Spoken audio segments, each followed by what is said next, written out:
Hello, I'm Penny Thornton and I'm talking astrology. On this video, I'm talking about the lunar eclipse in Pisces on the 18th of September 2024. Although if you're west of Greenwich, and actually west of Ireland, so we come to Nova Scotia, Canada, America, then it's going to be on the 17th of March. Either way, it will all happen at the same time, just different times in different parts of the world. So let me give you a little bit of information about this eclipse before we start, because you know I'm quite a sky watcher. I really do enjoy looking at the cosmos, and this particular eclipse is going to be quite interesting, not because it's a dramatic ring of fire like we get with a solar eclipse or it's not going to be blood red or anything like that. But it is close to Saturn when you're looking at it, and that sort of golden light or bright light just at the, close to the moon isn't a star. It is, in fact, the planet Saturn. And that does play a part in our lunar eclipse story. So very interesting to see the visuals as well as understand what the symbolism is, which is what we do with astrology. Now, this is a supermoon, but as you've heard me say before, I'm not sure that really makes any difference as to the impact of events. I mean, you'd think it would make sense, wouldn't you? The moon being so much closer to the Earth that you think it's the way it affects the tides. You would think, oh, then it's going to affect all sorts of different emotional tides and the tides of humanity, as well as perhaps being a little bit more seismic. But, I don't think we have the evidence for that just yet. So I'm always rather sotto voce when it comes to thinking about a supermoon eclipse. Just let's say it's an eclipse, and like all eclipses, partial or whatever it may be, total, partial, it packs a powerful punch and it has game-changing properties. There are always shifts around the time of an eclipse. Often some very, very important events that we can look at and say, wow, who'd have thought that would have happened? There are those globally on the international stage, and there are those that happen in our own lives. And of course, the timeline of an eclipse is very elastic, and we could even go back a month or even a little bit more to some of those significant events that have happened and trace the signature of that eclipse or the eclipse to come on that event. So they are very powerful things, but we need to have a kind of fluid approach to how bang on the button they are when it comes to, tying in with a very specific event. However, I do think this one is rather interesting simply because of its proximity to Neptune, and also because Mercury is opposing Saturn. And it also happens at the time of the Sun's entry into Libra, which is called the Libra Ingress, and that begins the final quarter of 2024. And astrologers set up a chart for that moment. We call it an Ingress chart, and we see a picture of the 3 months to come. So I will be talking about that as well, because it comes into this. And of course, the eclipse will be influencing the whole of this final quarter of the year. And well, I'll go on to describe, how I think the idea of Virgo and Pisces plays into this. And a little bit further on, I'll be taking it sign by sign so that we can see a little bit more clearly how it might affect us according to the rising sign or the sun sign. Again, it depends. I mean, I always kind of write my stuff and talk about my stuff in the sense of a solar chart. But of course, if you know the exact degree of the rising sign you have, you will be able to put it in the right house and make some kind of understandings for yourself on the basis of that being the exact house, or houses in this case, that they occur in.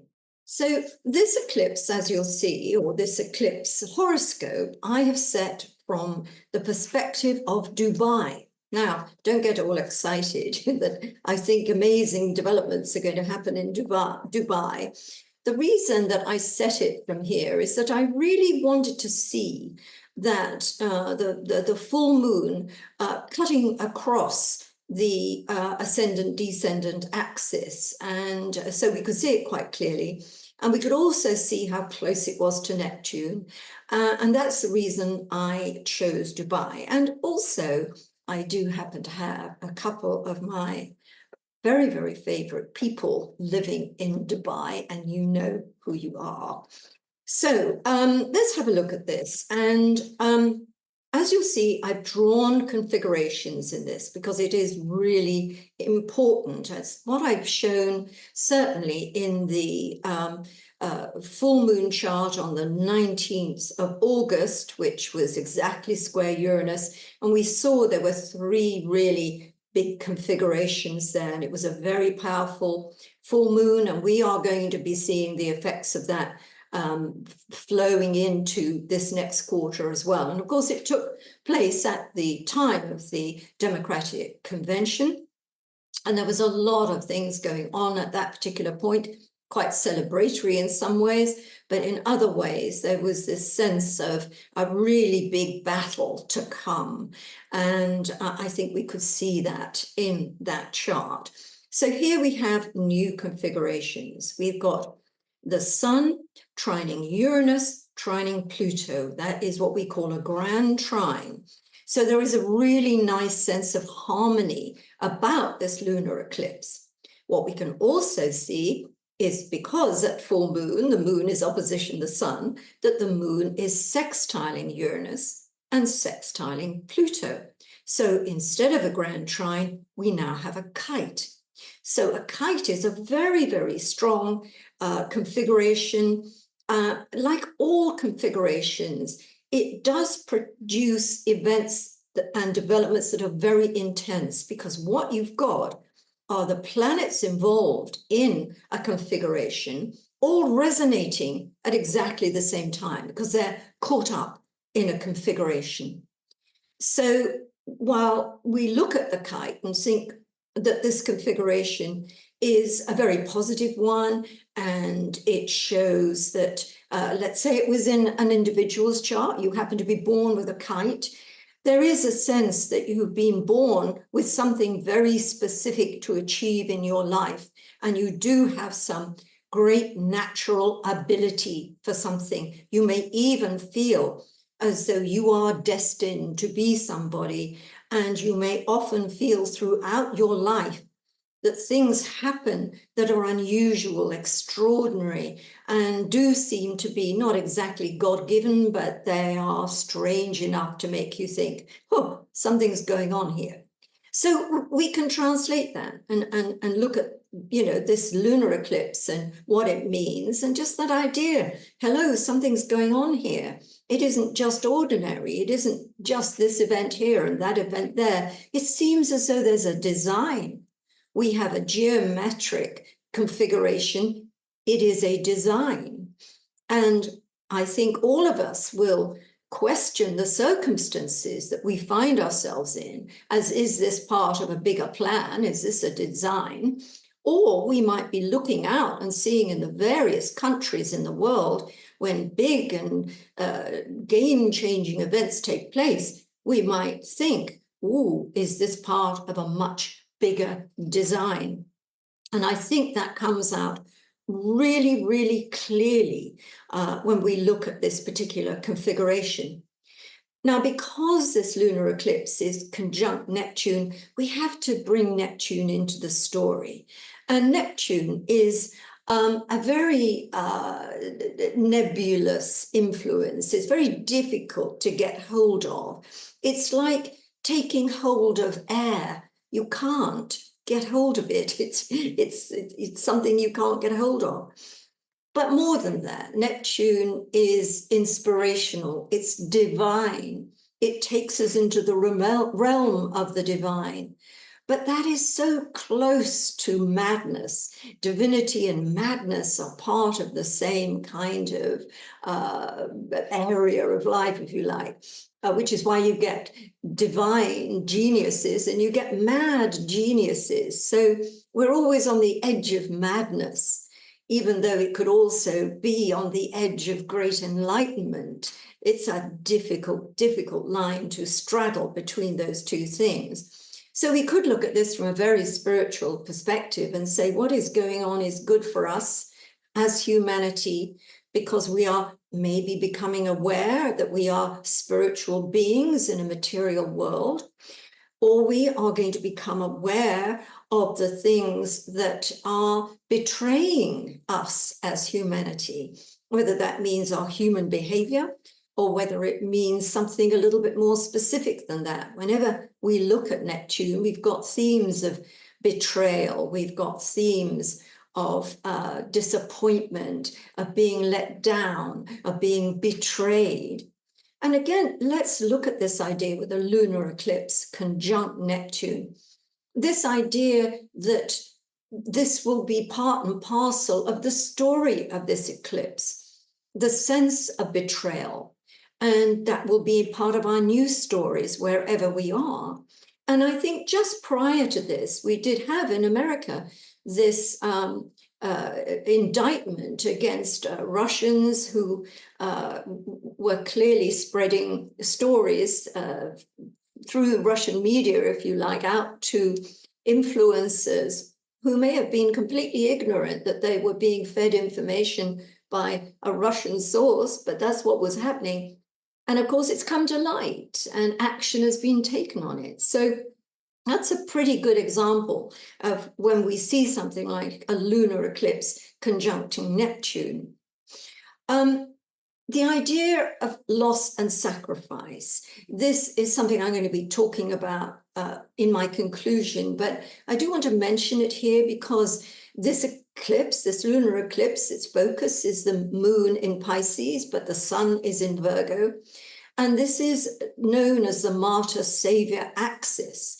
And when we think about the things that are happening in the world, again, this idea of atonement, this idea of, taking account, there's always a victim in these circumstances. And in a way, when we have a lunar eclipse like this, we become aware of victims, both victims in the world that we see or victims among our friends and family, but also ourselves. And that's another important kind of theme related to this full moon, as indeed is health. When we look at Virgo and its opposite point Pisces, we think about the health and well-being of mind, body, and spirit. And given that all full moons, but especially lunar eclipses, come with a theme of closure and completion, we get this idea that at this time we could, if we do nothing else, we should be ending practices, behaviors that are detrimental to the health of mind, body, and spirit. So always we don't sit back and wait to see what a lunar eclipse will produce in the way of things in our own life or things out there on the world stage. We need to say, what can I do? What is this, these hands on the cosmic clock saying to me? Well, they're saying, clean up your act. This is a time for the health of mind, body, and spirit, and to end, give up. Remember, Pisces being the 12th sign of the zodiac, ruling the 12th house of the zodiac. It's all about endings. It's all about, closing things off and in preparedness or in readiness for a new cycle to begin. But let me move a little bit further on with this, otherwise I'm going back and two with this chart. But the other thing I really want to point out here is this back end of the grand trine, so to speak, with Uranus trining Pluto, but sextiling the moon. So we've got moon sextile Uranus, moon sextile Pluto. So here we've, and also, of course, Neptune is drawn into that as well, with these three outer planets in this relationship with one another. There is almost a sense of them working together to bring about deep change. Now, you can interpret that whichever way you like. You can attribute it to yourself. You can look at it in the way of consciousness, in the way of making changes in your life or to yourself. But we can also look at it as a much bigger force, if you like, the sweep of human affairs, the tide of the human spirit. We can see this working together, whether we like the way it's working or not. We can see that there is purpose here. And I really, really like that. So let me move on a little bit, otherwise I'm going to get stuck down this particular rabbit hole. And those of you who will say, well, is that moon really conjunct Neptune? Well, yes, it is, because Neptune is 28 degrees. The moon is 25. That's 3 degrees of separation. That's close. And so although the exact Sun-Neptune conjunction occurs on the 21st of September, it's in principle alive and well and coming into being actually way before that, somewhere around about even the sort of 10th of September. We've already got that the Sun moving to oppose Neptune, and then it's going to form the eclipse on the 18th. Now, in fact, that weekend of the 21st, 22nd of September is a really important one in the astrological calendar, because not only do we have all these things going on at the time, but Venus, and you can see Venus here, at 23 degrees of Libra at the time of the full moon. But when we come to the 22nd of September, it will be 29 degrees of Libra, so it will be squaring Pluto. And that means that Pluto is coming into the foreground. With Pluto, we get transformation. We get things that have been hidden being revealed. We get this idea of tumult, whether this is emotional tumult, whether it is societal tumult, whether it is weather-driven tumult. And I think, again, looking at that eclipse, you know, we've got Pisces, we've got oceans and Neptune, yet more typhoons, tsunamis, floods, the power of water. And I'm going to come to the further power of water in a second. After the Venus-Pluto square, which, as I said, will bring buried issues up to the surface, is an aspect of passion. It needs to be used carefully. It's good to follow our passions in a way that we can achieve great things, but we don't want to allow passion to distort our sense of reality. And that's the delicate line we're crossing around that time. The Sun moves into Libra on the 22nd, and I'm going to be looking at that chart in a minute. Very briefly again, Monday, the 23rd of September, Venus heads into Scorpio. Great for all Scorpios, because Venus, as she moves through your sign, will connect with your birth sun at some point, and that's always a period of joy and positivity. It's also promoting love. It's promoting the need for harmony and balance in your life. And it's important to recognize these things, and you can make the most of them. Finally, as we get towards the end of the month, we're going to be looking at Mercury opposing Neptune, which, of course, in a way, ever since, you know, about the, well, I would say the 18th, ever since the lunar eclipse pretty well, it's been beginning to connect with Neptune. And what we know, of course, exactly on the day of that lunar eclipse is that Mercury will be opposing Saturn. And that also adds a Saturnian layer, which I've referred to in the sense of time, chickens coming home to roost, things coming together in time, accountability, all the things that I've just been mentioning. And also, of course, as we can see here, when we see the celestial sphere displayed in this circle, we can see that Saturn is close to the moon, and you'll be able to see that as you look out in the evening sky, as it's twilight, depends what time it's happening in your particular neck of the woods. So yes, I want to see whether I want to talk about Mars in Cancer now, and yes, I think I do. If we look up at the top of this chart in the 10th house, we see that Mars is there at 7 of Cancer. Now, what we will also see is Mars at 7 of Cancer is squaring the nodal axis. And the nodal axis is the point at which eclipses take place. So we know that now Mars is involved with the eclipse story as well. And Mars is about action. It is about war. It is about danger.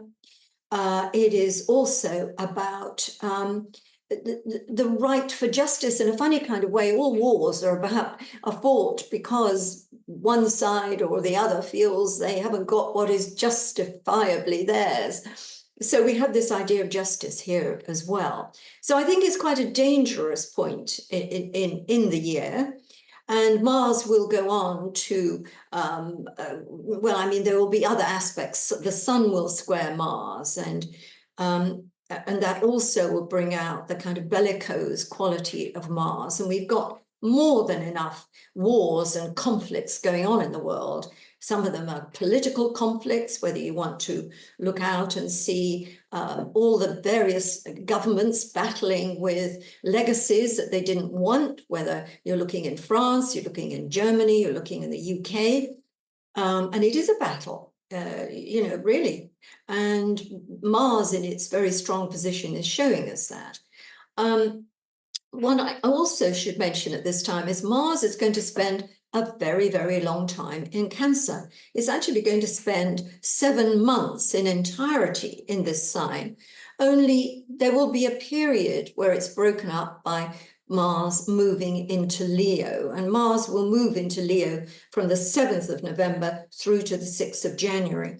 But otherwise, Mars is in Cancer, and it's very interesting that people assume Mars in Cancer is a weak Mars. And in fact, in astrology, we call Cancer, Mars in Cancer, the sign of its fall.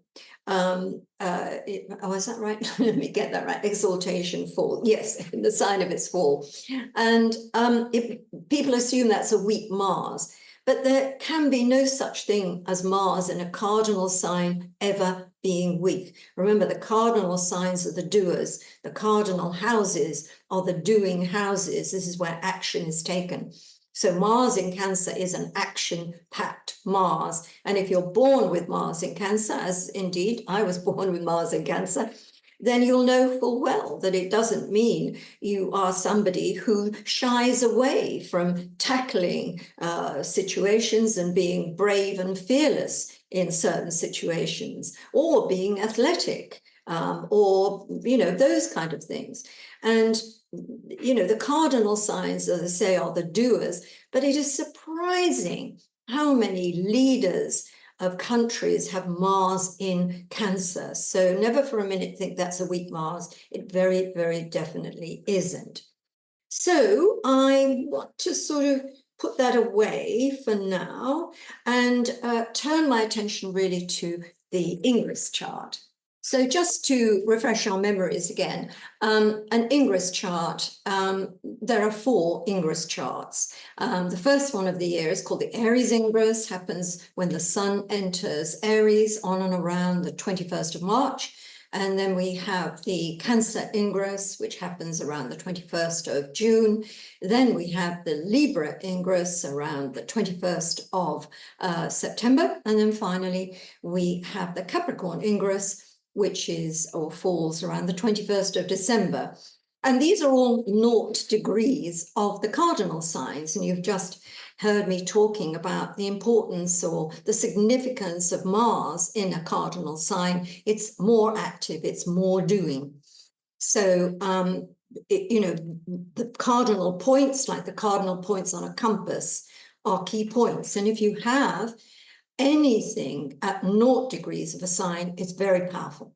especially the ascendant or the midheaven, that is showing you that this is a PowerPoint. And in the same way that we're looking at a lot of planets, or the outer planets, being around that 29th degree, the anaretic degree, and that being a critical degree, because of course it's at the very end of a sign, but also it's super sensitive, super critical. And when we come to 0 degrees, it's super powerful. So those are points to bear in mind. The other thing is that we're looking at each of these quarters, are the quarters of the year, but the final quarter of any year is always very important for business, very important for education, very important for the economy. There are just so many things this final quarter is important for. I mean, how many companies figure out, you know, what's going to happen in the new year, the 2025, whose contract is up for renegotiation, and how we discover whether we've got a raise or we're moving into a new department when it comes to that, or how many of us think, oh, that's it, my job has ended. So these are just short examples, but certainly in the United Kingdom, we have all the conferences, you know, the Labour Party conference, the Conservative Party conference, the trades unions, the Liberal Democrats, so, and discussions and votes. And we're also going to get a new Conservative leader in this particular quarter. So big things happen in politics. And if you know you're interested at all, take a look at France and Germany this quarter, because there could be some really, really eye-opening developments in those countries too. So let's just keep it to, you know, our own country. Let's widen that net out just a little bit more.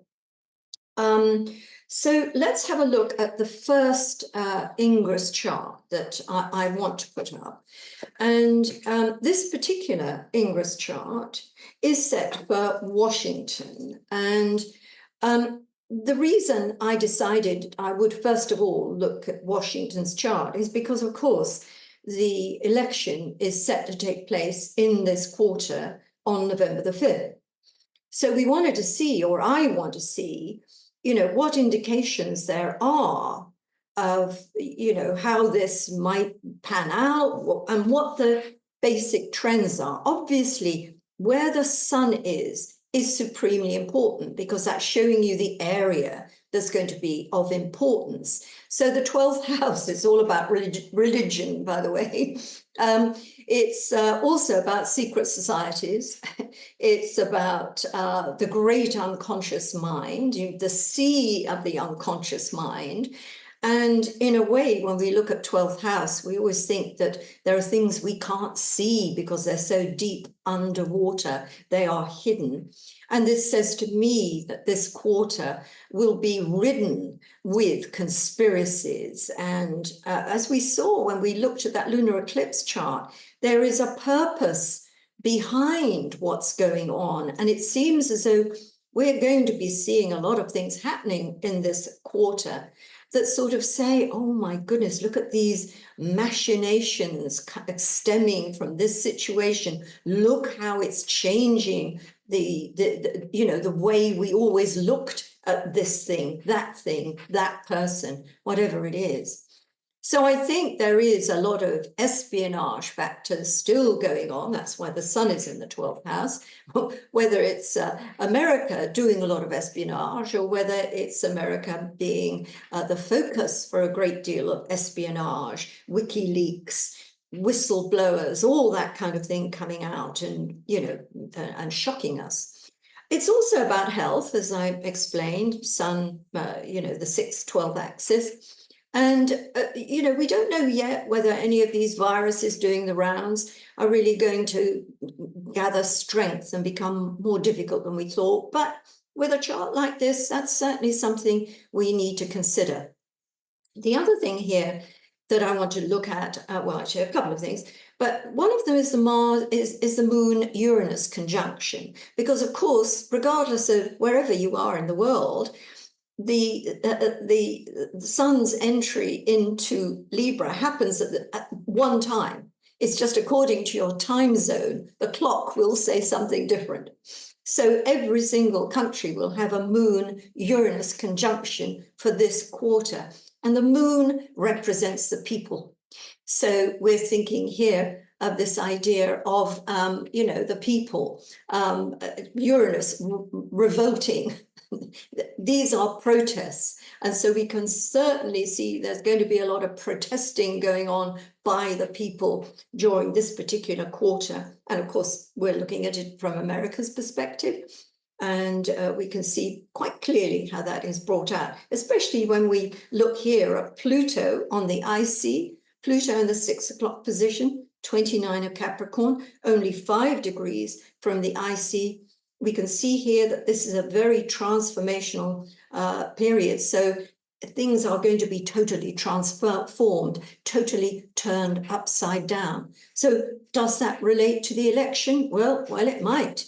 What we expect to happen, things may be totally different. All sorts of hidden factors coming to light that make all the issues and voting and whatever it is around the election to be something really, really very disturbing and also potentially, I suppose, going to change everything. Because let's look that Pluto is on the IC, it's on the 4th house cusp. So it's all about domestic concerns. It's all about the homeland. Pluto is in the homeland. So we've got tumult affecting the homeland, not least because Pluto, of course, is exactly squaring Venus, 29 of Libra.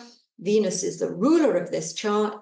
It's rising to the ascendant, so it's very, very strong. It's in conjunct Uranus. It's in conjunct Neptune. It's a focus for a finger of fate, a finger of God, a yod configuration, whatever you call it. It's an angle of tension. And again, we're looking at this hand of fate, if you like, stirring things, as I referred to a couple of times since I began this video. So I don't want to spend too much time on this chart. In fact, on any chart, I want to get to looking at the eclipse sign by sign. But there are a couple of other things I really want to look at. Now, the first thing I'm going to show you is Moscow. This is the Libra Ingress from the point of view of Moscow. And as you can see, we've got that same Moon-Uranus conjunction. It's exactly the same degree. Only Uranus is close on the IC. So we've got home revolts. We've got the homeland revolting. We've got the people of Russia revolting, however that will turn out. What is interesting is that the MC-IC axis, as the Libra Ingress takes place, is close to Russia's MC-IC axis, and in fact is the degree of the Venus-Pluto conjunction in Russia's chart. That happens to be in the 4th house of Russia's natal chart. So we certainly know this is going to be absolutely, pivotal for the Russian people. And the Russian people are probably not going to enjoy what's going to happen in this quarter.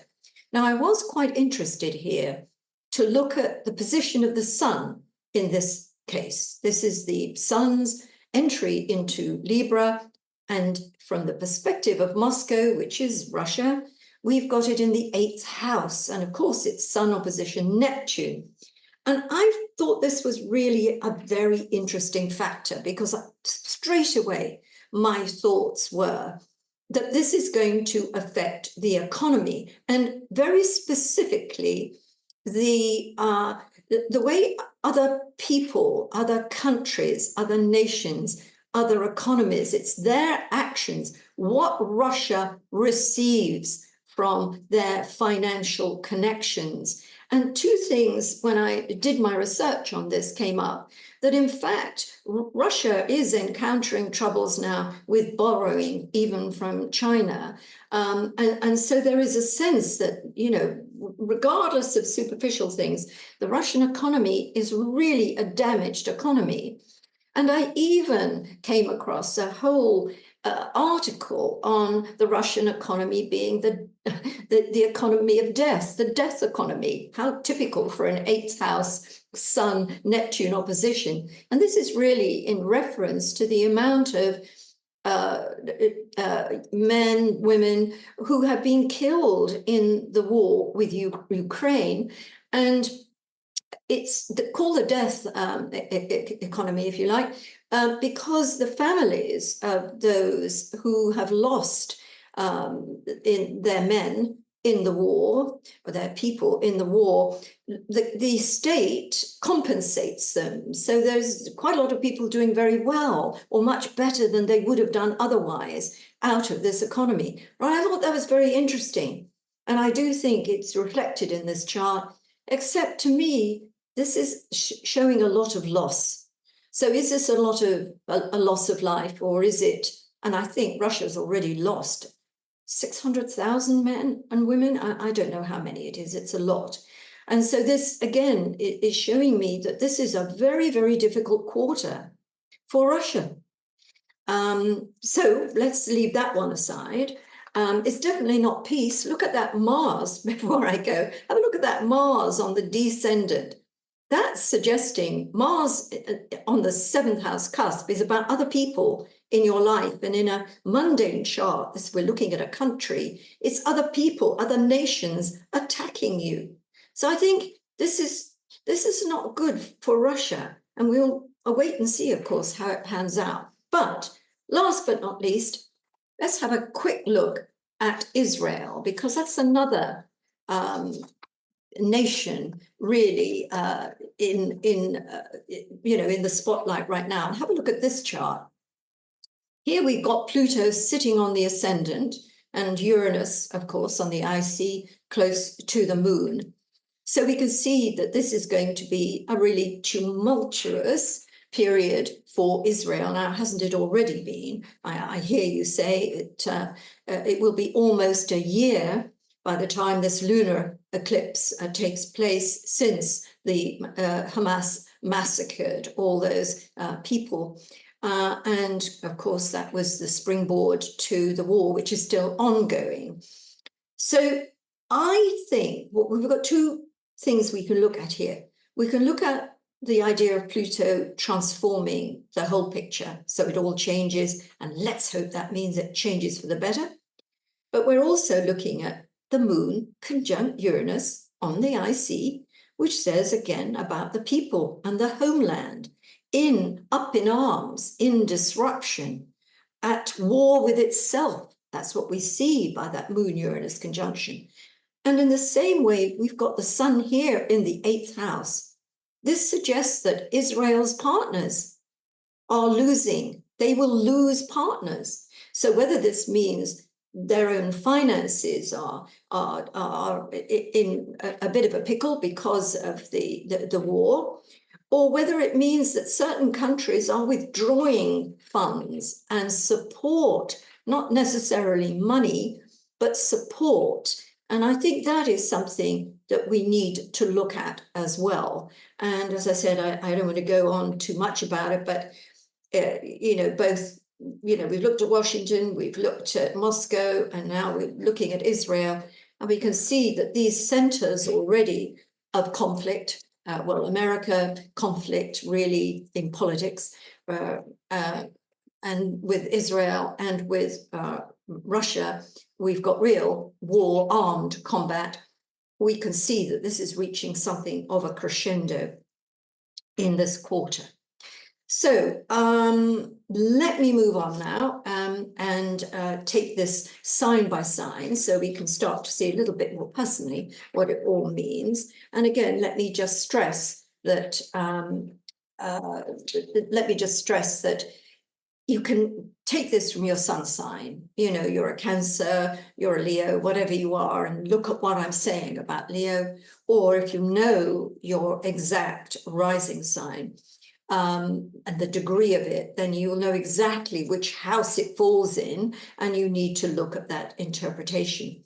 In fact, one other thing that I really think is important, and I should have mentioned it a little bit earlier, but it just sort of struck me now, that the lunar eclipse, this lunar eclipse, is really the first of a series of lunar eclipses that are on the Pisces-Virgo axis. So its importance is raised even here because it's the first. There will be another eclipse in Aries. Is it April the 12th next year? I can't be too sure when it is, but it's something like that. So one more eclipse in Aries. But otherwise, we are all on the Pisces-Virgo axis. And if you have the North Node in Pisces, then obviously this 18-month period is going to be super important for you, and that you will feel like fate has had a hand in what's happened to you, whether this is a celebration or whether you feel, well, I'm not at all happy with that. But the way fate moves, or the way the hand of God moves, whatever you like to call it, the universe, however you want to frame this, the idea is that it's necessary. It was meant to be. And as I always say, you have the freedom of choice as to where you go. And that's what it's all about. It's all about what you do with what happened to you. So anyway, I am putting up on the screen now when the North Node was in Pisces, the years it was in Pisces, so that you can see immediately whether you have a North Node in Pisces. And I've also done the same for Virgo, because if you've got a North Node in Virgo, then you're going to have a lunar eclipse in your sign at some point in these 18 months. So it's going to be important for you too. So you can just take a quick note of what is on the screen, and then we can go forward and start looking at things side by side. So I am, of course, going to start with Pisces. And for you, especially if you have a birthday around about the 18th of March, 18th, 19th of March, actually even as far back as the 15th of March, then this lunar eclipse is bang on your sun. So it has much more meaning for you. Now, we could pick it apart and say, because the moon is in the first house, this is very personal. And it's not just personal in the sense that you feel personally involved in the events that are happening right now, but it can be physical and appearance-wise. So it's entirely possible that this lunar eclipse is about a change in your appearance. Now, this can be anything, as I often say, from deciding to change your hairstyle, to dieting and getting slimmer, or whether you have some other kind of change to your appearance. But sometimes you don't even need to change your appearance, because something has changed within you and you look different to other people. How many times have other people said to you, hey, what's going on? Or you look different.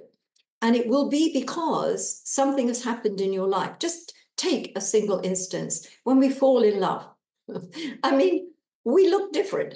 Now, our features haven't changed. I mean, there's been no surgery going on, but we're radiating this wonderful thing that we're feeling. So this lunar eclipse in Pisces is personal, and it will have a knock-on effect of making you look different to other people. But of course, the main reason is that whatever's going on in your life, it is about the awareness that how much you are part of your own story, and how your emotional narrative plays into the experiences that you're having. I would say that's sort of it in a nutshell. But the lunar eclipse, of course, is on what we call the relationship axis. The sun is in the 7th house, the moon in the 1st house. So this is, or can be, a critical point for a relationship. So it's, where do we go from here? And if we look at that idea of the new moon in Pisces, which was on the 10th of March, 20 degrees of Pisces, we're looking at this idea that what came about at that time, or the events that were happening at that time, they're playing into what's happening at the time of the lunar eclipse. It's like a bookend. What began is finished.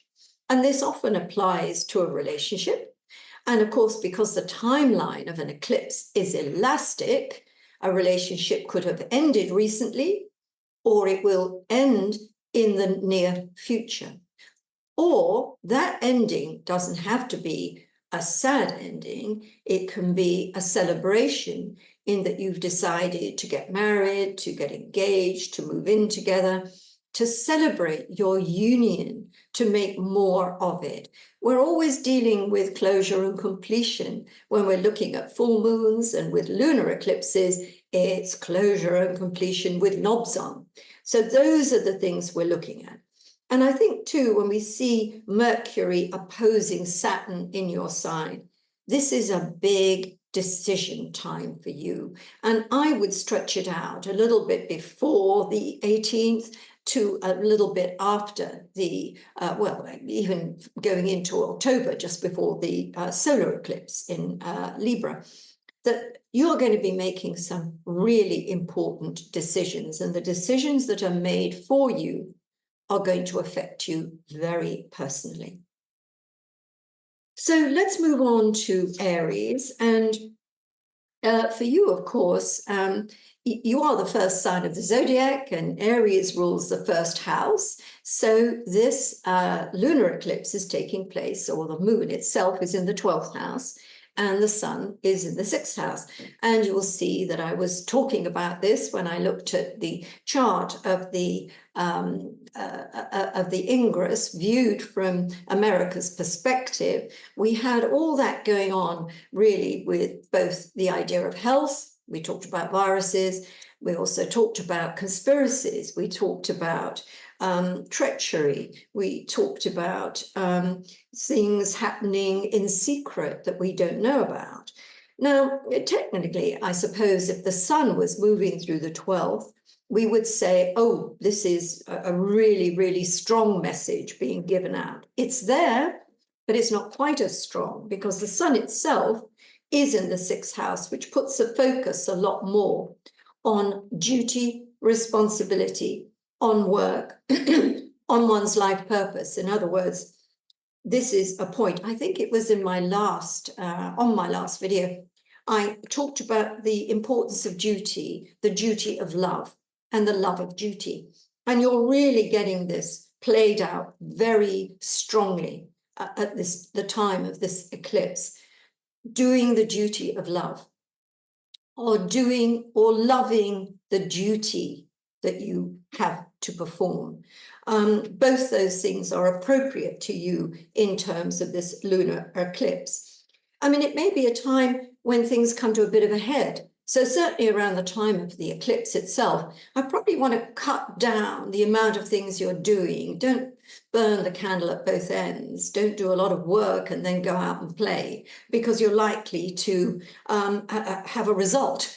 By a result, I mean, you're going to end up with coughs, colds, and flu, or you could have an injury, or you may have burnout so that you just literally can't do any more. So bear that in mind as we come to the middle of September. Check yourself out. Are you doing too much? If you are, bring it down a bit. Don't push yourself. This is what you don't want to do. But also when we think about the moon and Neptune, and we think about inspiration, we think about what's going on in your dream world, how much your dreams are informing you about what's going on in your life, and all sorts of things sort of fanning your psychic senses and your intuitive abilities. That's certainly something to look at here. And when we look at the Mercury-Saturn opposition as well, it's almost as though something that you didn't know about has now become a reality, and you have no choice other than to make an ineluctable choice. You may not like making it, but that's what you've got to do. Noticing to North Node in Aries, you know, when we move forward, we looked at the Ingress chart and how close, you know, the entry of the sun was to the North Node. This for you, I think, is also a time of destiny. And you can interpret that however you will. And remember, keep an elastic timeline. This is the lunar eclipse. It happens on the 18th of September, but my goodness, stretch that net out much beyond that and before it. So here we come to Taurus, and for you, this lunar eclipse is on the axis of creativity and collaboration. And of course, with lunar eclipses, we complete something. And actually, the strongest kind of expression of this would be the end of a gestation period. In other words, 9 months have gone by, and here you are, ready to give birth. So a baby could arrive. And my goodness, how perfect would that be? Then you are reflecting the astrology to the letter. But of course, we can do all sorts of other things in the sense of a gestation period. We can have a business project. We can have a creative project. We can have a love affair. We can have something going on with our children. And these are all creative endeavors. And collaborations are about what we do with more than one person, or even with just one person. So this is something to think about. Have you reached the end of a project? And sometimes it's very difficult to find that moment, isn't it? And sometimes I talk about this in the sense of books in particular. You know, I've written 9 books altogether, and quite a lot of other things, articles. And, you know, sometimes I find it really difficult to end.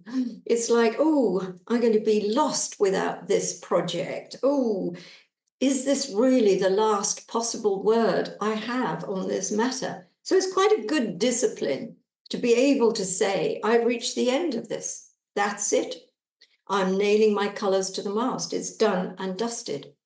But of course, as with all eclipses, there is an element of fate and fortune about this. So you may not have any choice in what comes to an end right now. Maybe a project is halted because money's run out. Maybe a love affair that you had great hopes for runs out of gas. You know, it can't go any further. Or maybe it's something to do with a child, and that you have been doing something in relation to your offspring, and you've gone as far as you can with it. I mean, this could even apply to homeschooling, for instance. Perhaps you've been homeschooling your child for a while, and you've realized, actually, we need more. I can't continue this project on my own. I need to collaborate with, with other people. I need to extend this out. So a lot of ways we can look at this. I think, too, there is this sense of taking things seriously. Sometimes we don't take an offer or an opportunity seriously, partly because we're frightened that if it's real, we might not be able to live up to it. And this could be playing into some of your decision-making during this period, Taurus. You may be thinking, oh, I can't accept this, or I can't do this. But behind all that is fear of failure. That's that Mercury-Saturn doubting principle there. But you know what? I think that it is the time to live up to your potential. And, you know, that's something you need to think about.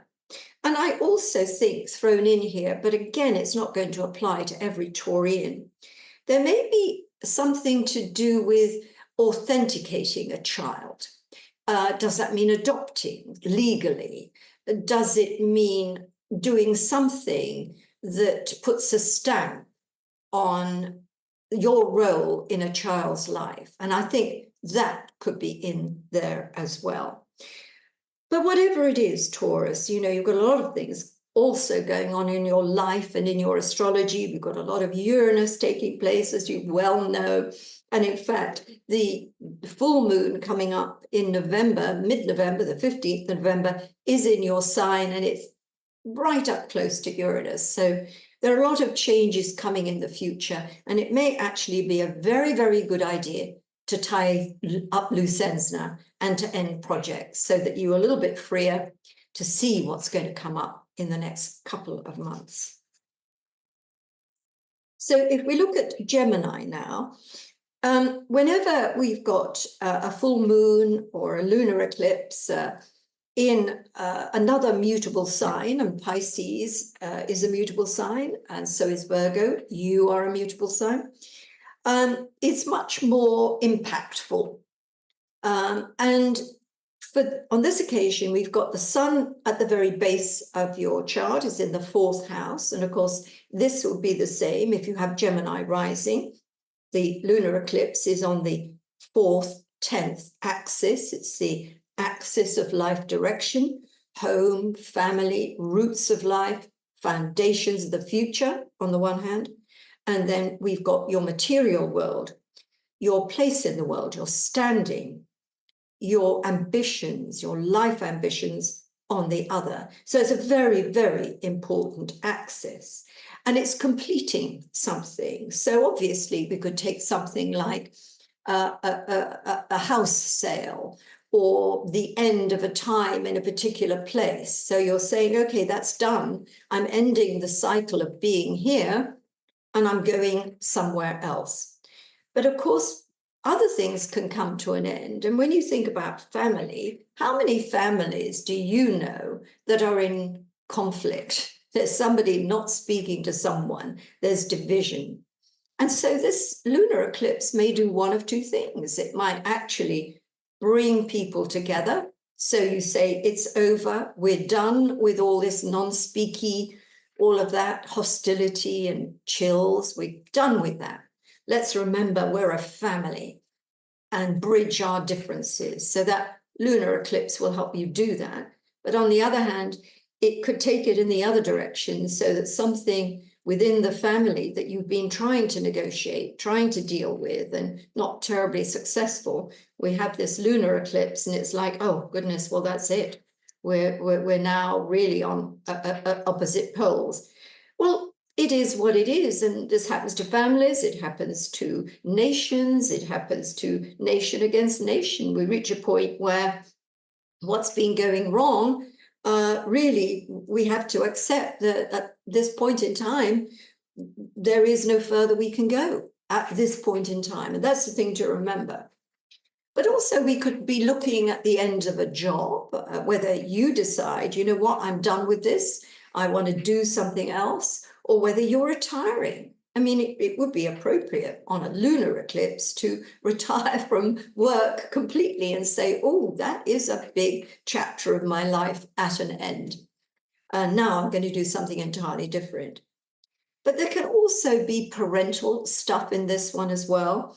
And if you have elderly parents, it may be that you've got to make some decision. Remember, there's that Mercury-Saturn opposition. You've got to make a decision about an elder member. I'm going to leave that open. It can be any kind of decision, but it will be a lasting one. It'll be a difficult decision. And again, I'm reminded of something I said to Aries about the duty of love and the love of duty, especially with the Pisces Virgo axis that is in play here. And it might help you to remember that sometimes the things that we do because of the duty we have to the people we love is more important than saying I love you every day and giving them a hug. It's doing a duty for them. And that might be in there as well, but it could also be doing the duty that is related to something to do with your work or within your home life. Simmering situations always come to a head on a full moon, so they're going to come to a head big time on and around this lunar eclipse, Gemini. Cancer. This lunar eclipse is in rather a good part of your horoscope.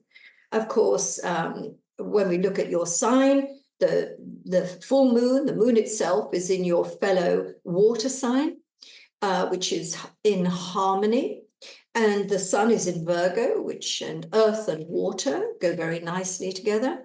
So this could be a very satisfying and certainly educating and enlightening lunar eclipse for you. Now, I'm not saying that there won't be any Cancerians who feel, oh gosh, that's put a spanner in the works, or oh, I wasn't expecting that. Now I've got to go back and redraw my plans. But I think on balance, this lunar eclipse could do more good than it does inconvenience, if we can use that word. So this is the axis of travel and communication. We take journeys in the 3rd and the 9th house. In the 3rd house, we take short journeys. And in the 9th house, we take long journeys. But of course, we've got the sun in the 3rd house, the moon in the 9th house. So it isn't the length of the journey that matters. It's the experience of the journey. And you don't necessarily need to take a journey in miles, although that might play in there. And what your story will ultimately be about this lunar eclipse is, I went to this place, and on my way, or when I got there, this and this happened, which were extraordinary. That could be the case. But let's look at it figuratively, and we might see instead that something you are involved with in your life means that you've reached the end of a journey. You've done that. You've either done the course, you've spent months or even years studying something, getting skilled in something, and now guess what? You're done. You're ready to take it forward. But it can be other things that you think of as journeys in knowledge and experience, that you've gone as far as you can. This is time for a pause. And it may be that by pausing, you go on to a new level at another time. But right now, it's a pause. And as I sometimes say in my writing, instead of a full stop, it's a pit stop. But you will think of it as a full stop at the time. That's it, done, dusted. But maybe you'll find it isn't quite done and dusted, and something will come out of the experience you've had, the study you've been doing, the skills you've been acquiring, even the exchanges of information, the interviews, the social media, whatever it may be that you've been putting out, you're going to get a response. Something is going to come back to you.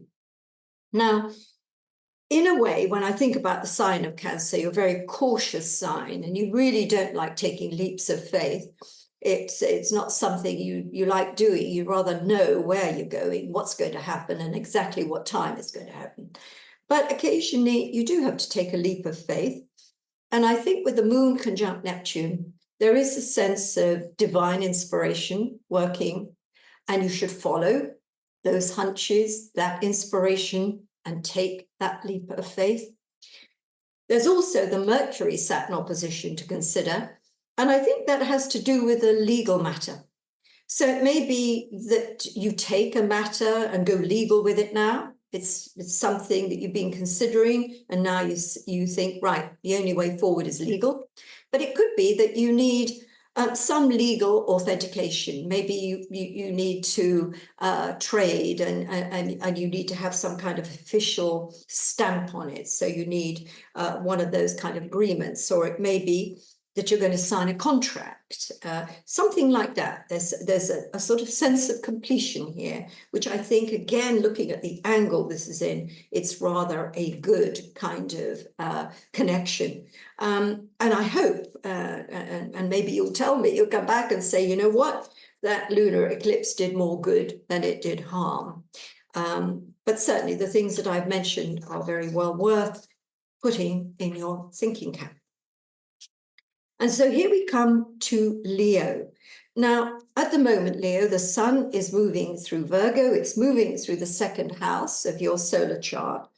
So this full moon takes place on the 2nd, 8th axis. And while the 2nd house is about what you do, what you give, what you provide, the 8th house is what other people provide, give. So a lunar eclipse ties this up. And it's either in a sense that you have been expecting to receive something, because this is a house of receivership, the 8th house. So that this lunar eclipse is about that receivership. So that something is now, especially because Mercury and Saturn are in opposition here, so there's a sense of done and dusted, but legally done and dusted. We get the sense that maybe money's coming to you, are now authenticated. You have a date, you have an amount, it's done. But it could also, this lunar eclipse, give rise to arguments over money, over settlements, over inheritances. And you have to be very careful that you don't lose something in the process. I mean, yes, sometimes we need to go to court to get our fair share, to fight for justice, to seek a settlement that's in our favor. We all of us at some point may have to do that. But the thing is, you have to be careful that you're not going to lose more than you will gain. And that judgment needs making. And only you can make it, unfortunately. Yes, you may get advice from this attorney or that friend or that parent, and you should listen to it. But ultimately, it's you who decides this is worth going for, because I'm prepared to risk what what I may not get. And if you can do that, then go forward. But if really, when you look at the figures and you think, you know what, I could lose more than I gain here, maybe the better action here is to say, I'll draw a line underneath it and say, it's an end. I'll settle for whatever I can. I'm not going to seek anything more. But of course, this second eighth axis is not just about money. It's not about possessions. It's not about property sales and deals and investments on the market, which it can be. How much you're worth in terms of, I was going to say pounds, shillings, and pence, but even that's ancient history now, isn't it? Euros, dollars, whatever. So we're also looking at the value you place upon yourself. And when our sense of value is high, people treat us better. But sometimes why our sense of value is high is because other people have treated us well, and it grows. But the trick is, of course, especially on a lunar eclipse on this axis, that even if you feel you aren't respected, your offerings aren't being valued, that you can still find value in yourself. And that's the important thing. And maybe that's the purpose of this test, really, is to maintain your value in a situation and with people who appear not to be valuing you.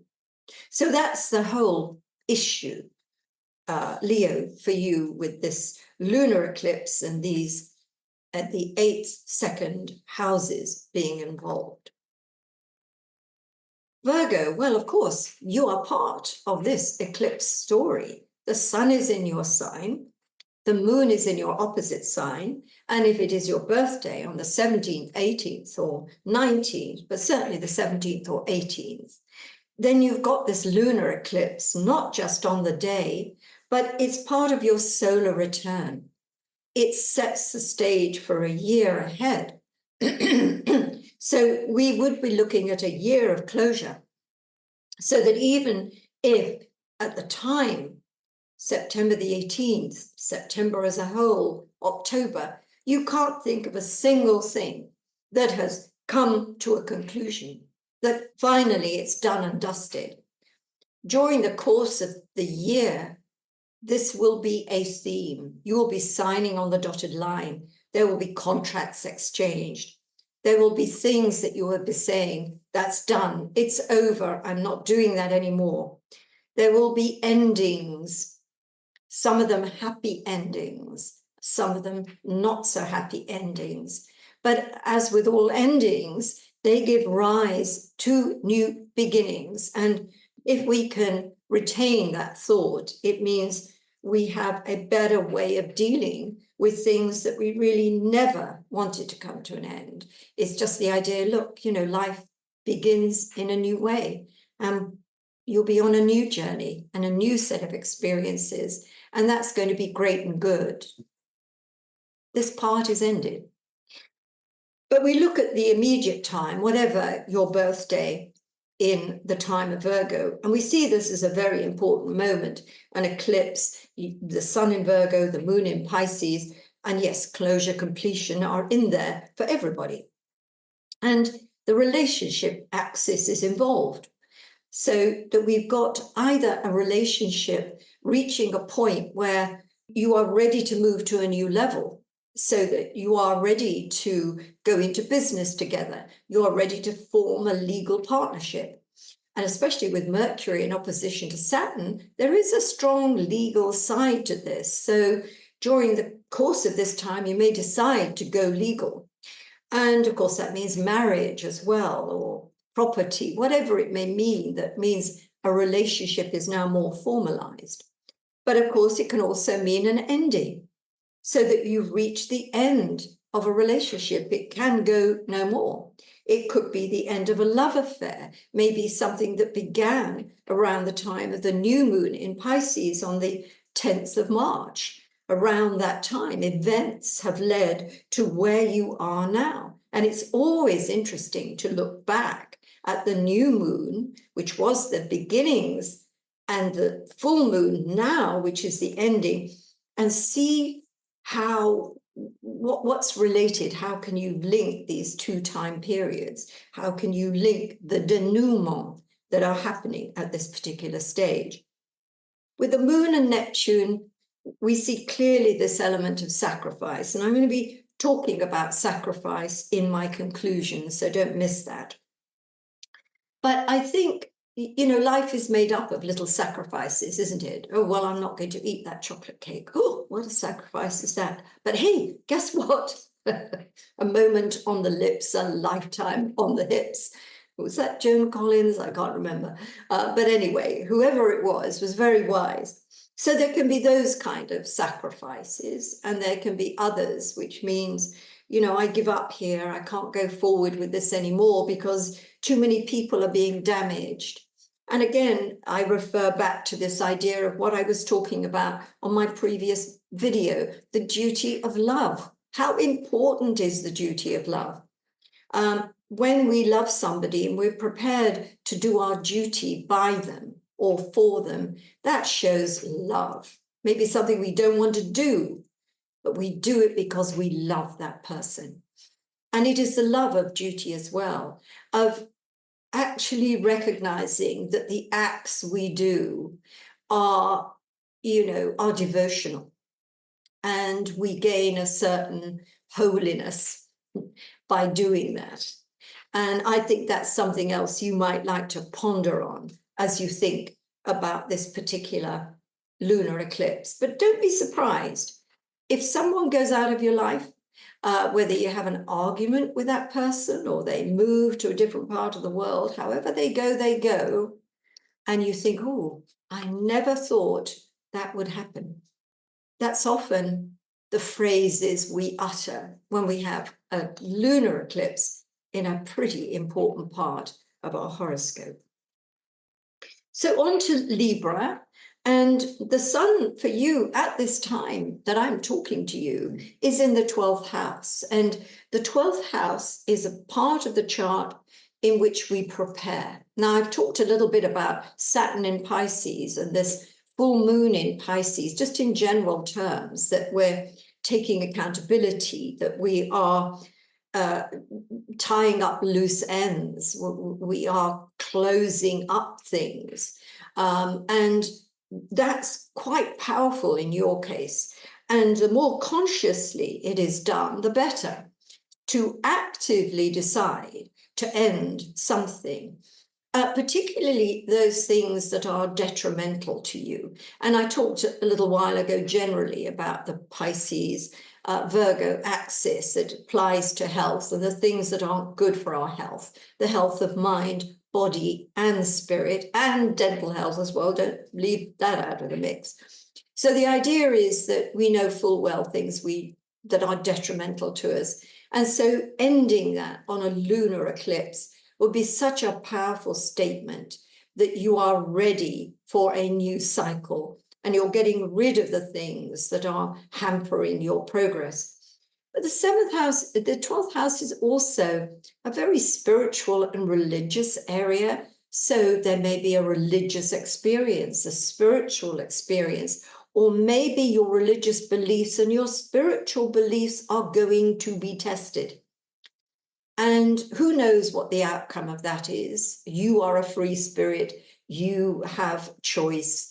And what happens, what comes out of a religious crisis, if you like, or a spiritual crisis, is very much according to you. Only you know how you're going to come out of that experience. And I think, too, with the sun in the 12th house, it's things that are hidden from us. And it's a very good idea to obey the instincts of your intuition.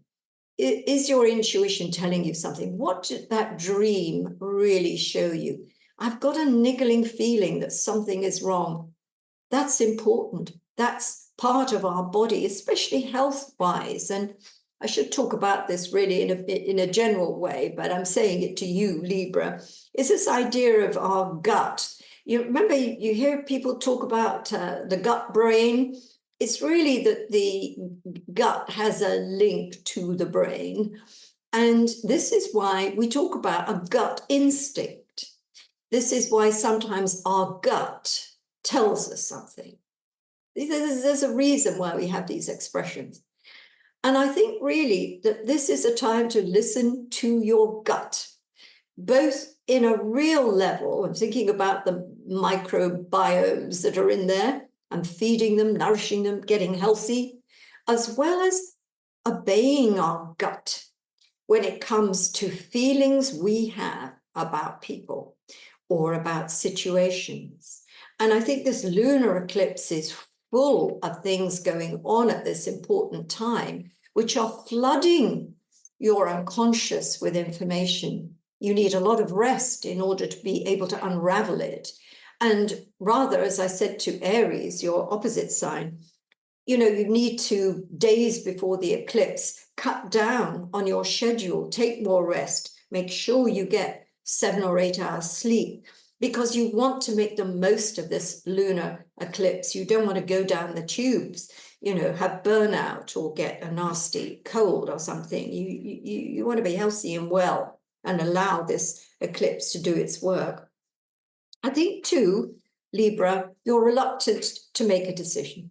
Well, you could say all Librans have issues with decisions, but that's not really your being indecisive. It is because you think your decision will affect this person or that, and you don't want to do it in case that person, is adversely affected. But, you've got to make a really sound decision, maybe not necessarily on the day itself, but that Mercury-Saturn opposition is saying a decision is to be made. And your intuition and your gut will help you make it. And what will also help you make it is Mars in Cancer, allowing you to activate and find that courage within you to make that difficult decision. Scorpio. So here, Scorpio, this lunar eclipse for you, sun in the 11th house, moon in the 5th house. We're on the axis of creativity and collaboration. Technically, the sun being a little bit stronger throughout the time. It's been in Virgo, so we're talking about the end of August through to the 22nd of September. It's a time to acquire or learn the benefits of teamwork and how much, when you work as a team, what great results you can have. And sometimes that means just working with your significant other, working as a team. You have a team result you want and working together on it, as opposed to always taking opposite positions and thinking, this is what I want to do, that's what you want to do. Instead, you work as a team because the outcome you want is the same outcome. And in fact, right now, as you're listening to me, probably before the lunar eclipse, give that a lot of thought, Scorpio, with your partner, if you have one, or a project you may be working on, or with a friendship, something social, whatever it is. Could you be in danger of allowing something not to be as good as it could be because you're separate? You're doing things your own way. You want very specific outcomes. instead of thinking, what is the benefit of this endeavor?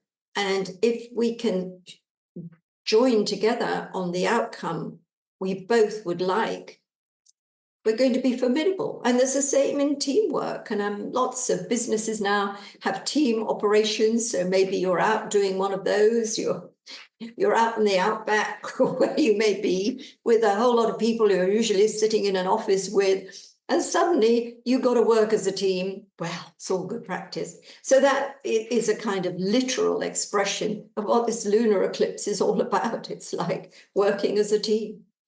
But it's also creative, the moon being in the 5th house. So it can have a lot to do with procreation, the getting of babies, either the act itself. So maybe there's a lot of that going on around this time. Or maybe you're expecting a baby, or there is a baby to happen in the family. And that's what this lunar eclipse is all about. But it can be about your offspring if you have them.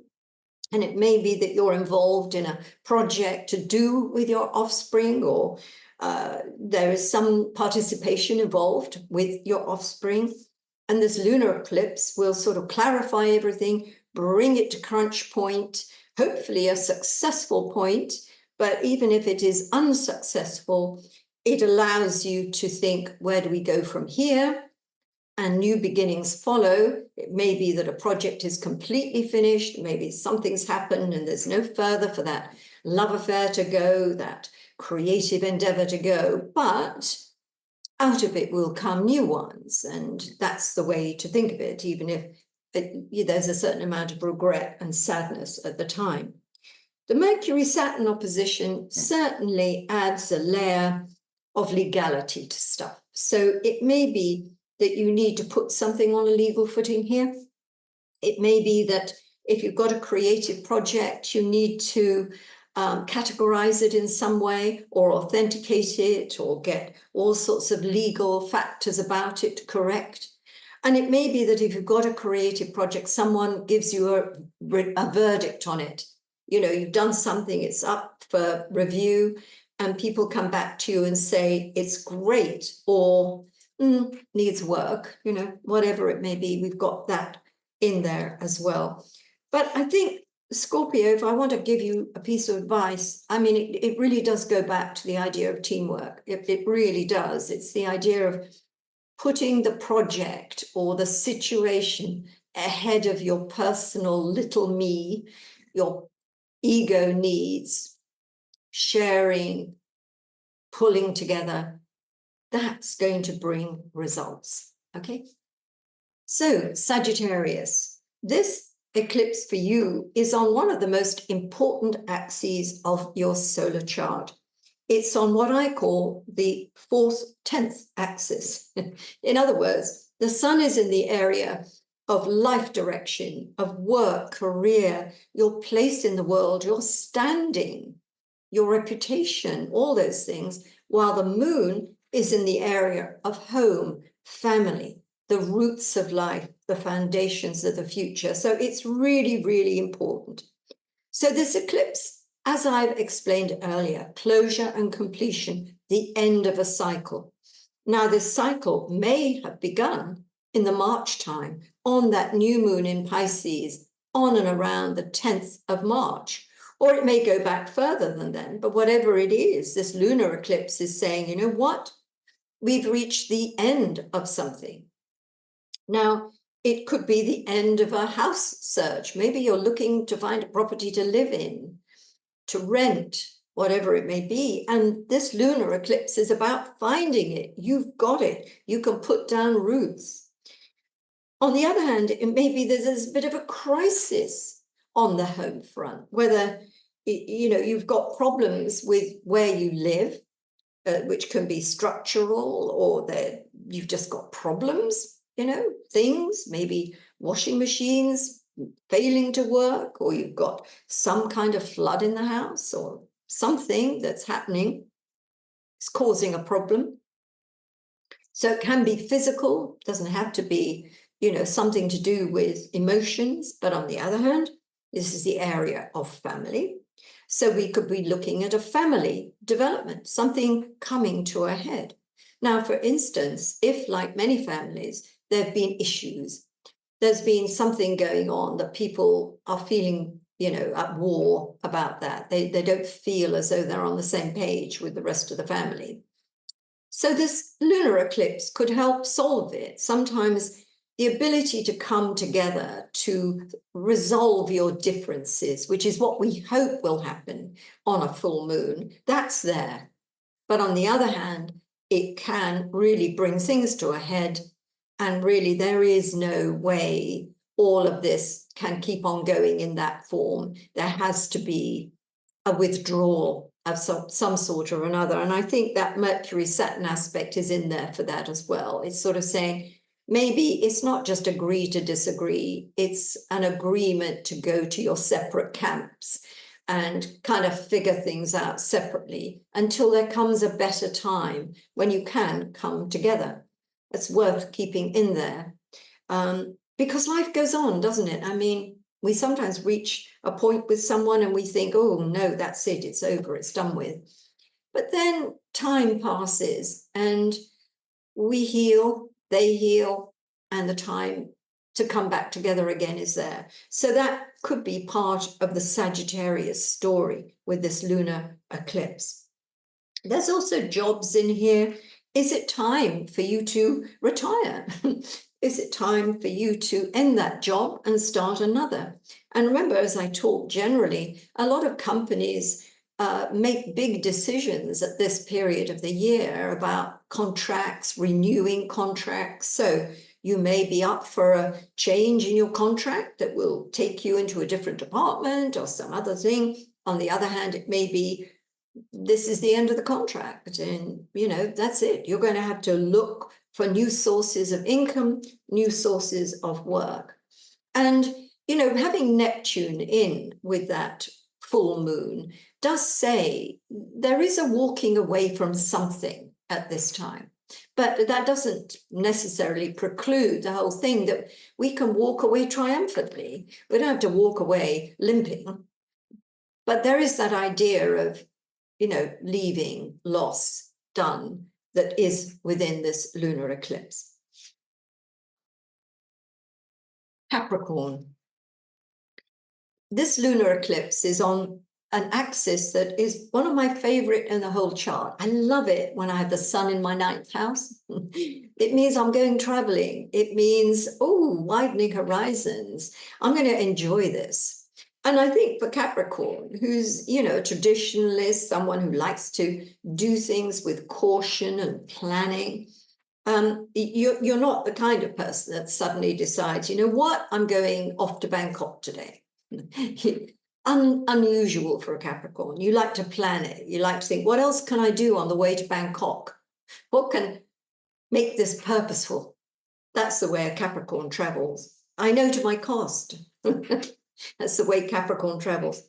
But of course, you can travel in the mind. And this lunar eclipse may also be the end of a journey in knowledge, so that you are taking exams, you have completed a course, you've got a diploma, you know now that you've done what it took to get this far, and now you're on your own. Now you're going out into new territory. So maybe you're listening to me and thinking, that's absolutely right. I'm currently involved in this research or this study, and I am expecting to, be able to succeed in it. And then my life will open up in new directions. So it's spot on for you. For others, you may think, nah, I'm not doing anything like that.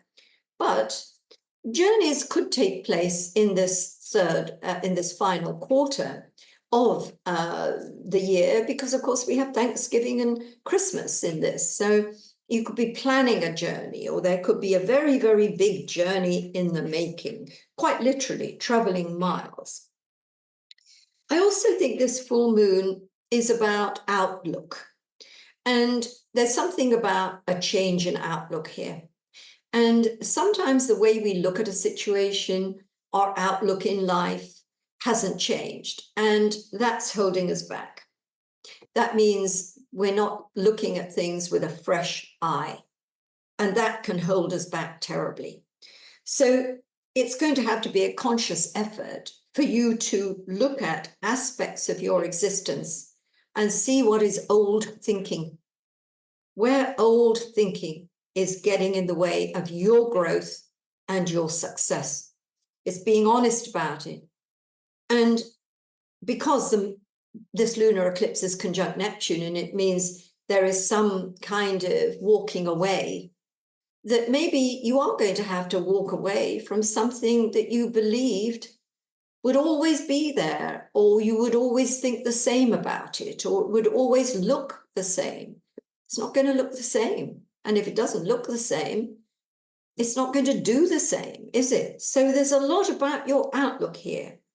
And of course, the new moon, which in this case is going to be a solar eclipse at the very top of your chart, says, hey, this is new. These are new opportunities. And what we need to do before we embrace a new opportunity is tie up the old ones, is to tie up aspects of our existence that are frayed ends. We need to snip them off. We need to consider what's done and dusted, and then we can move forward and build anew. So this is what that is about. And it may be, of course, that you have to take a journey you weren't expecting. Maybe this lunar eclipse is all about, my goodness, I now have to, make this journey. And it could be a journey for a job. It could be a journey for a family matter. It could be a journey, a kind of help. Somebody needs help, and you have to make a journey. And maybe you'll be giving up or sacrificing something because of this journey you have to make. But let's just think of journeys in miles. Let's also think about journeys in consciousness, journeys in knowledge, journeys in what you do experience. Mercury and Saturn, your ruling planet, so an important opposition. This is taking place at the same time. So there's a legal aspect to something in your life around this time. Now, of course, it could be that you get a parking fine, or you run a red light and you get points on your license, or whatever it is in your country. That would be a real expression of a Mercury-Saturn opposition on your third ninth cusp. You get penalized for traveling badly. Okay? But it may also be that you need to do something legal. And maybe you've been avoiding it. Maybe you've thought, oh, I don't need to get legal about this. It'll be all right. But actually, you do need to get legal so that you take the initiative and get something documented and, put into legalese. Or it could be that a case has got to come to court. So all of these things are things to think about at the time of this lunar eclipse, and actually a little bit longer, because as you can see, not only is the timeline of an eclipse quite elastic, but we've also got all those themes that came at us when we looked at the Ingress chart. So my final sign today, this is Aquarius. Hello, Aquarius. And this particular lunar eclipse for you is happening on the 2nd 8th axis. In other words, the sun is moving through your 8th house. The moon, at the time of the eclipse, is in the 2nd house. And this is the axis of self-worth. So we are looking at how much money you have, how good your financial situation is, what your assets are in terms of the property you have. But it's much more than that, isn't it? This is about our personal value and how people treat us in terms of our value. When people think we're worth a lot, they show us. They show us either by paying us nicely or by doing things for us and giving us of themselves, which shows us we are valued.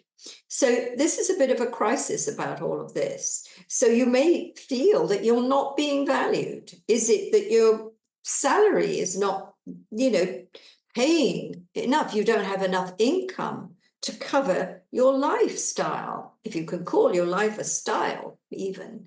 But whatever it is, it's like, I don't have enough and I'm not being paid enough.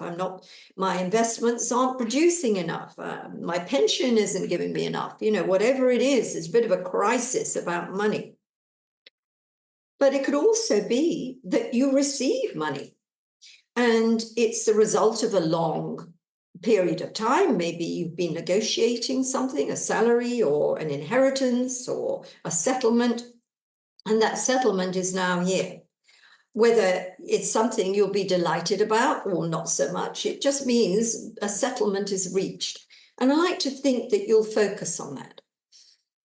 But of course, this area, aside from being about financial agreements that you have with banks and lending institutions and credit card companies and the like, so there is both the prospect of signing an agreement with those institutions, as there is about finances getting out of control because there's too much interest on the borrowings that you have. But this full moon will say, look, we've got to do something about this.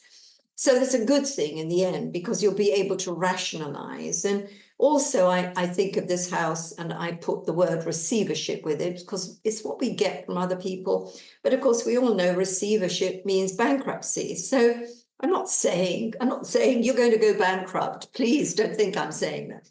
But in certain situations with some Aquarians, this may be a choice which is advisable, but that's only in certain situations, so that you cut your losses and you're able to make a new beginning thereafter. I'm not going to recommend it.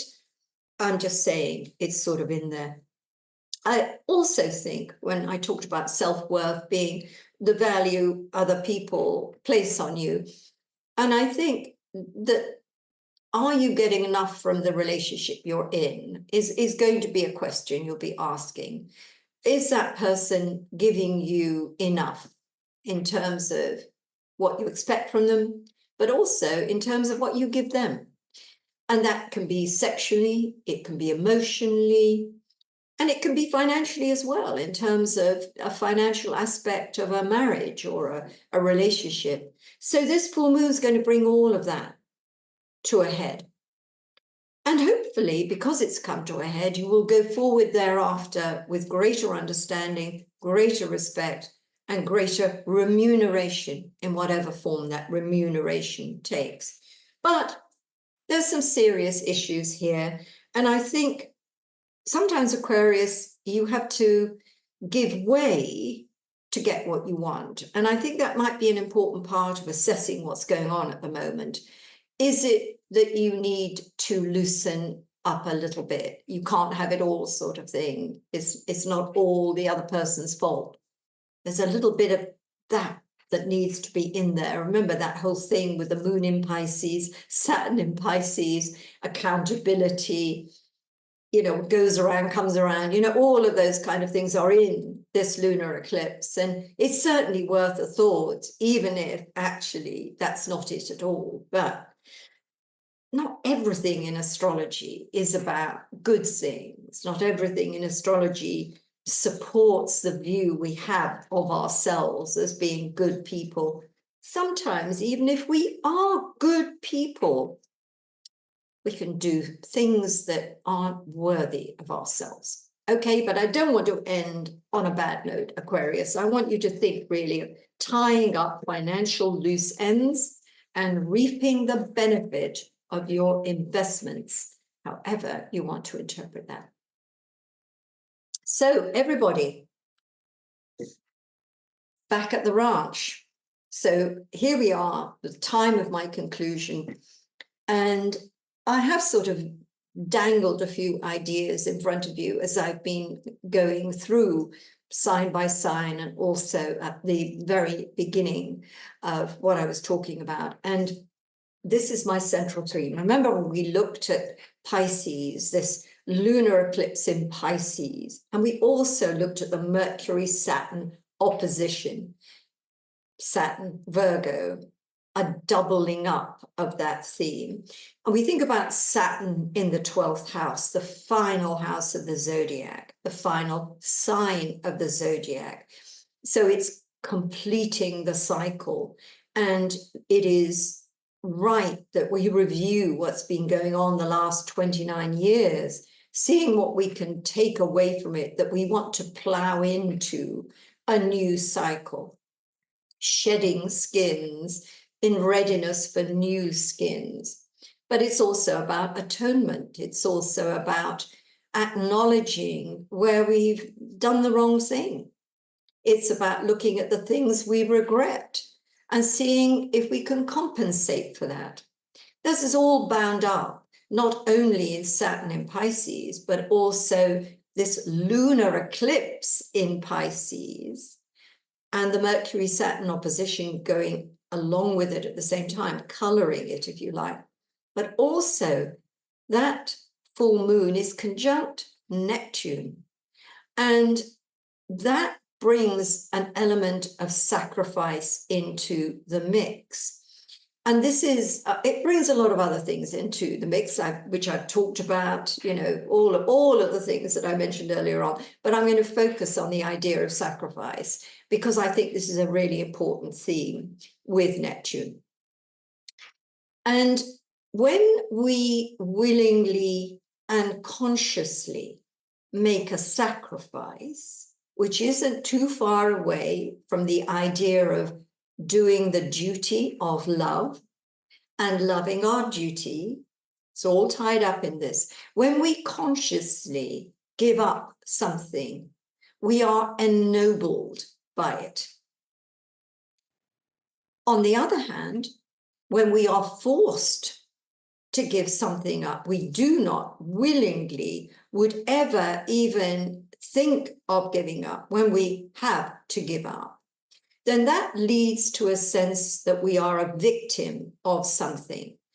We are a victim of circumstance, of other people's actions, of what's happened. Now, we are probably justified at times in feeling victimized because we didn't ask this, it's happened, it's unfair. And we need to embrace those feelings. We can't just bat them away so that they don't exist, because they're still there. So we have to recognize we feel like a victim. But after enough of the pity parties that we've held, we really need to think about reframing our situation. Now, reframing is a word in NLP, neuro-linguistic programming, that I learned when I was doing my hypnotherapy and psychotherapy programming, best done under hypnosis, which of course is a very 12th house Piscean thing. It's just that with the aid of hypnosis, you can look at you can take your situation that's causing you pain, causing you to feel victimized, and you reframe it. You look at it from a new angle. You put different colors into it. You make it pink instead of black. You do all sorts of reframing. And this needs to happen with a sacrifice you've been forced to make. You need to reframe it because you need to empower yourself.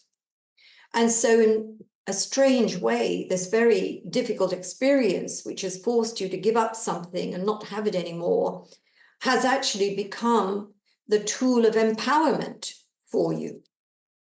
It needs thinking about, but when you think about it and you consciously engage with that thought, you are on your way out of victimhood and on the path to a better existence, good things, all of those things. And I think that this lunar eclipse close to Neptune, with the addition of that Mercury-Saturn opposition, is really encapsulated by this idea about conscious sacrifice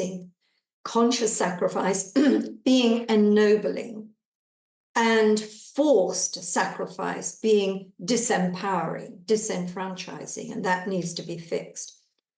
And I wrote something in my Friday Bite this past week, and that was the 6th of September. I wrote my Friday Bite, and I talked about the Paralympics. And in fact, as I'm recording this, this is the last day of the Paris Paralympics. And I have been flabbergasted. I am in such deep respect. I'm aghast at the abilities of these athletes who have disabilities in what they can do, what they can achieve. And it's all about that human spirit saying, I will overcome this and I will excel at that. And that has been such a powerful message that, you know, when you do catch yourself thinking, oh, poor me, excuse me, no, no, not poor me. It's using that very experience and saying, I'm going to empower myself through this. And that really is my last word on this video. And as always, thank you for staying with me.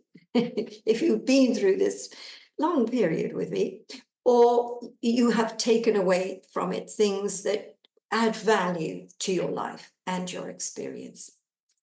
Bye for now. See you next time.